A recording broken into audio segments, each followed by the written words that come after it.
সকলোলৈ নমস্কাৰ জনালোঁ। আশা কৰিছোঁ সকলোৱে ভালে আছে। আজি মই বনালোঁ কুন্দুলি আচাৰ। কেনেকৈ বনালোঁ আপোনালোকক প্ৰথমৰ পৰা শেষলৈকে দেখুৱাই দিব বিচাৰিছোঁ। কুন্দুলি আচাৰ খাবলৈও বহুত ভাল, সহজতে পোৱা যায় আৰু কম তেল মছলা খৰচ কৰিলেই হয়।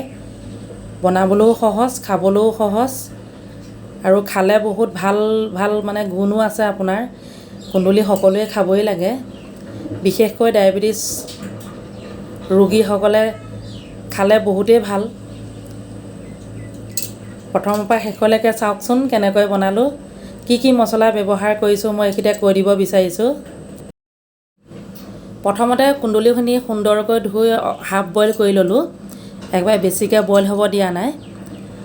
তাৰপৰা ইয়াকে টুকুৰা টুকুৰকৈ কাটি লৈছোঁ আৰু ইয়াত মই অলপ বগা সৰিয়হ, 2 চামুচ জিৰা, 2 চামুচ মেথি গুটি, 2 চামুচ আপোনাৰ কাশ্মীৰ ৰেড চিলি পাউডাৰ আৰু নিমখ আৰু হালধি আন্দাজমতে আৰু অলপ আদা আৰু নহৰু মানে আধা পিচা কৰি দিছোঁ, সম্পূৰ্ণ পিচি দিয়া নাই।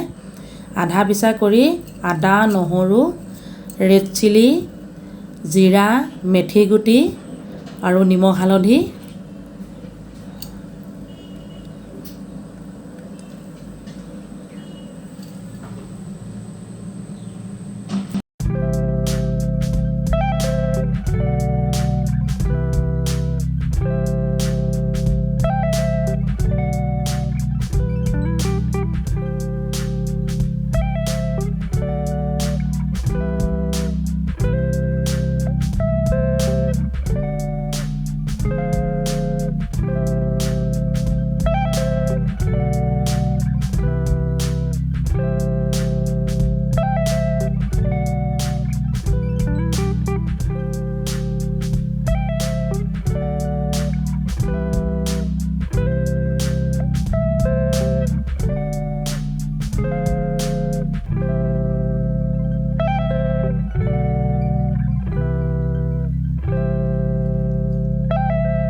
মিঠাতেল আধা লিটাৰ সুন্দৰকৈ গৰম কৰি ইয়াতে মই সকলোখিনি মছলা দি দিলোঁ।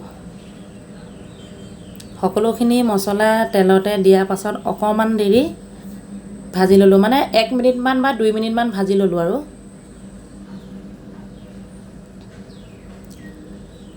কাশ্মীৰী ৰেড চিলি পাউডাৰ বেছি নাছিল, সেয়েহে মই অলপমান ৰেড চিলি দি দিছোঁ বেলেগ এটা পেকেটৰ পৰা আৰু আদা নহৰুখিনিও দি দিলোঁ ইয়াতে।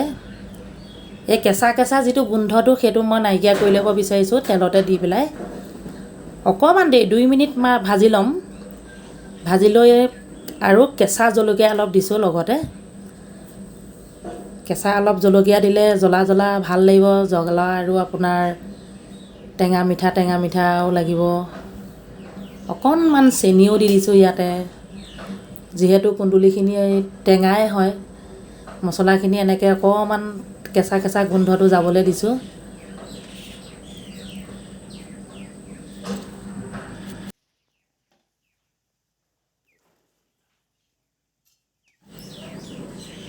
ইয়াতে এতিয়া মই কেঁচা জলকীয়াখিনি ঢালি দিলোঁ আৰু সেইখিনিও অকণমান, বেছি নহয়, 2 মিনিট ভাজি লৈছোঁ।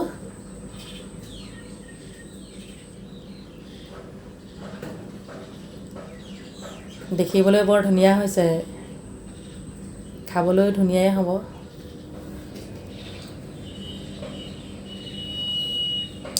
এনেকৈ অকণমান তেলতে ৰাখি দিছোঁ, 2-3 মিনিট ৰাখিছোঁ, বেছি নাই ৰখা।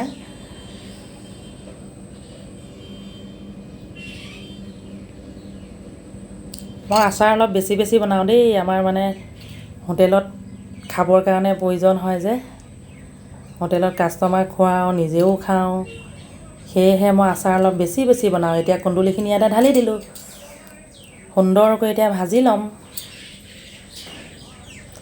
বেছি দেৰি নাভাজোঁ দেই, মাত্ৰ 4 মিনিটমান ভাজিম। এনেকৈ 4 মিনিট ভজাৰ পাছতে ঠাণ্ডা কৰি বৈয়ামত ভৰাই দিম।